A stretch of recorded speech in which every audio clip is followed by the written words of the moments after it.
What's up? How you doing? We gonna get right into it, y'all. Brown sugar, babe. I guess high off your love, I don't know how to be.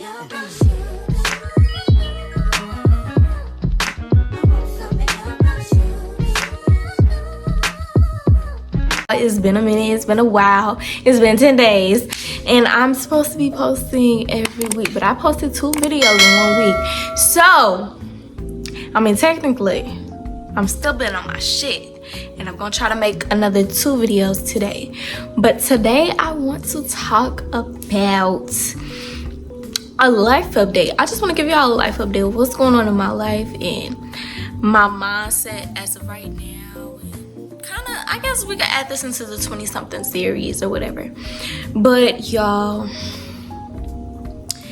I've been trying to, as y'all know, I've been trying to get back into school or whatever. I did take a break for the semester or whatever, but I'm supposed to be registering for my classes in the springtime, and I'm still on the nursing journey. But unfortunately, because my GPA dropped below the required GPA to be in the pre-nursing track, they ended up removing that from my major, which is Bachelor of Health Science pre-nursing concentration. So right now I do not have a concentration, but if I do well after this semester, then I'll be able to reapply to the pre-nursing concentration or whatever. But honestly, that discouraged the fuck out of me because 1, my school computer laptop ended up breaking. 2, that happened. 3, my mom was gonna let me use her computer and it has a virus on it now. And it's like, is this a sign for me to stop, or is this a sign to see how bad do I really want it? You know what I'm saying? Like, it's really difficult to, I don't know, to keep going when you're already in the mindset of being like, fuck it. And then I got this good paying job and I'm like, okay, maybe I just need to be at the job and just figure out what I want to do or whatever. But I'm gonna keep trying because this is something that I want to do. So I gotta keep going despite the obstacles, because yesterday I went to church and he was like, we got so comfortable with stopping everything that we're trying to accomplish when things get hard, and we don't. That's so true. When you look on social media and they're like, you don't like this job, leave it. You don't like how this person is treating you or this rough patch in your relationship, leave it. There's other men, whatever man doesn't, another man will. Whatever another woman doesn't, another woman will. Like, it's always a replace mindset, but you're not gonna get anywhere with what you really wanted to do if you're constantly changing what you want to do, like your goals, and this is okay to explore different options and finding different things that's for you, but I genuinely feel like I can do this. You know what I'm saying? Even though I'm kind of scared, because it's like I already have my social anxiety. Well, I'm not claiming it anymore. We're not claiming the anxiety no more. We're breaking out of that. We're breaking out the shell. We're breaking out of shyness. I want to show up as the person I show my friends, my family, the people close to me. I want to show them the me, the real me, that's goofy, outgoing, and just fun to be around, and not just quiet and reserved. And that's what this YouTube really is about showing who I am as a person. Because when you see me out in public, I'm probably really quiet. Or if you notice me or anything, like, I mean, I'm not that big. I'm like, I only got 500-something subscribers. But if you notice me out in public, I'm not really comfortable in a lot of social settings. Like, even being in a grocery store, or I think I said that in the last video, like, just being around a whole bunch of energies and a whole bunch of people. But I seen this thing, and it was like, you have to learn to observe and not absorb. And I feel like that's what I do. And my anxiety comes from being afraid of what will happen, what might happen, what could have happened, or what is happening, instead of just being, just flowing, I'm scared to just be a human. Like, I don't know, it's just like, just to exist, just to take up space, just to be me. And I want to break out of that, because a lot of people cannot admit that. They're like, oh, you know, I'm the shit, da, da, da, da. But really, like, when they get into these social settings, they want to leave, they don't want to, you know what I'm saying? But I can admit that, like, I'm afraid of life. Like, I'm afraid of living life, but I want to live life. And you're not going to get anywhere being comfortable with where you're at now. I want to grow. So I know growth is going to be uncomfortable. Change is going to be uncomfortable. This is not what I'm used to. But it's like, damn, do you want to stay the same and be uncomfortable with the fact that this is not who I want to present myself to in the world, or show up as, or feel about myself?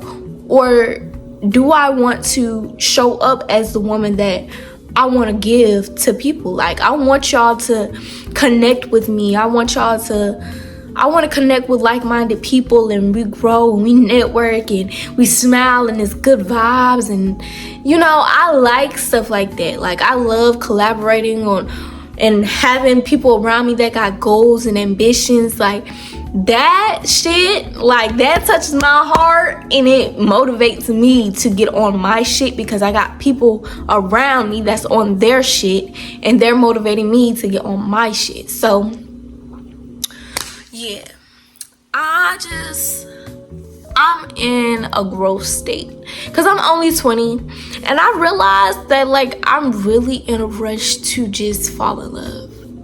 Like, I just like the comfort and the care and the nurturing that comes with the love. And it's really because I see a lot of these couples on social media, and it's like, dang, you have nobody. And I could be in a relationship. I could be settling for whatever. You know what I'm saying? I could be. But I choose not to go back to things that I know is not good for me and that is not for me. Especially the person that I want to show up as. That's not the person that she needs. And I feel like,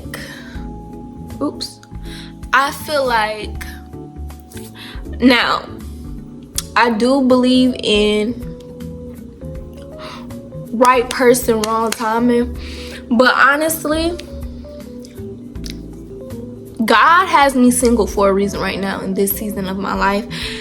God has me looking at myself in a deeper way. Like, I'm always constantly, because I have a journal, I still look at, you know, habits and things I want to change. I look at my thought process, what triggered me and stuff like that.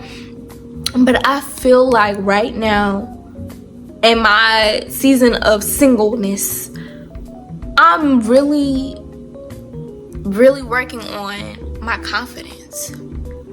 Like, I'll be so wanting of a relationship. My phone is dry. It's dry as fuck. But I'll be so much trying. Oh girl, we gotta get these words together. But I'll be so in a rush to get into a relationship that I don't even realize there's so much that I need to work on outside of being in a relationship. And that's the reason why I don't need to be in a relationship. Like, how are you going to be in a relationship, loving somebody, guiding somebody, inspiring somebody, motivating somebody, when you can't even motivate yourself? You don't feel good in yourself. You don't you're afraid to show up as yourself, you're going to end up falling into a trap of trying to find your identity in that person if you do not know who you are and can't embrace who you are as a person. So I'm like, listen, God got you right here in this season for a reason. Yes, I'm young. I can talk to people. I can have fun. But in my past relationships, it was so quick. We end up getting into situationships or relationships, and we didn't even build a friendship, a connection for real. The whole relationship is based on, okay, you know, the what do they call it? The honeymoon phase. You know what I'm saying? The whole relationship is about the honeymoon phase, but we haven't even got to know each other to know, okay, well, he said he got anger issues, or this is not about somebody, because I know let me not, but he got anger issues. You didn't take that in consideration, but now that y'all are getting into arguments, or how he handles conflict is not what you're expecting or what you want from a man, and you realize that's too much for you. You know what I'm saying? So then you have to sit back and be like, is this something that I want to deal with for the rest of my life? When really y'all could have squashed that in the beginning of the relationship and realized, listen, I'm more of a talk it out type of person. He's more of a yell it out type of person, and that's not going to work for me. He shuts down when it's time to communicate, but I like to communicate. We could have shut it down right then in the beginning. And I can say for real, men and women, we know the red flags, but we feel like because we care and we like this person so much that, okay, we can deal with it for a long period of time, when really it's like some things be like, that's the last straw, I don't want to deal with that. That's really a boundary that you forgot to set in that beginning of the relationship, or that's something now you're realizing that's something I don't want to bring into another relationship. Now you setting that as a boundary in those failed relationships, all those things that in those individual people that you take, and you realize, I don't want to deal with that, I don't want to deal with that, I don't want to deal with that. It's a learning lesson. It's a learning lesson. It's a learning experience. But honestly, I just want what God wants for me. Like, what I want in a dude is really just clear communication, care, respect, honesty, chemistry. It could be a point where a dude cares and does all this for me, but I want it to be a mutual connection, that chemistry, that we can't let this shit go. Like, I feel like I lack that in a lot of situations. And then when I do end up caring, usually it's to dudes who are emotionally unavailable. You know what I'm saying? Like, dudes who aren't ready for a relationship, or they don't want a relationship with me, but they want my attention and my time and my energy just because. Like, I want somebody who can't live without me. I mean, not live without me. Like, I want somebody who has their own life, who can teach me, who can stimulate me mentally, physically, emotionally, and spiritually. Just, I want somebody who just, I don't know, just gives me a new vibe, just gives me that feeling every time. I want to be freaking 20. I want to look 20 years later and be like, yeah, I'm still in love with this man. I'm still in love with this man. I don't know. Like, and he's still in love with me, and he adores me, he cares for me. Like, but I don't know, it's hard in this generation. Everybody wants to be, everybody wants to be hard. Everybody want to be emotionalist. Everybody want to act like they just some pimps and players and all that. And I don't care for all that. Just give me my lover boy. Like, God, please. But I know right now it's not the time. So I'm gonna be patient with God, and I'm gonna let God do what he do. That's also a thing that I learned, that we want God to work on our time, and God gonna work on his timing. So you can ask God for what you want, but he might not give it to you when you want it. Okay? So we just been chit-chatting on here, really, honestly. I guess it's a life update, 20-something episode or something. But that's all I got for today. If you haven't already, go ahead and make sure you like, comment, subscribe, tell a friend, join us for my game, period. Yeah.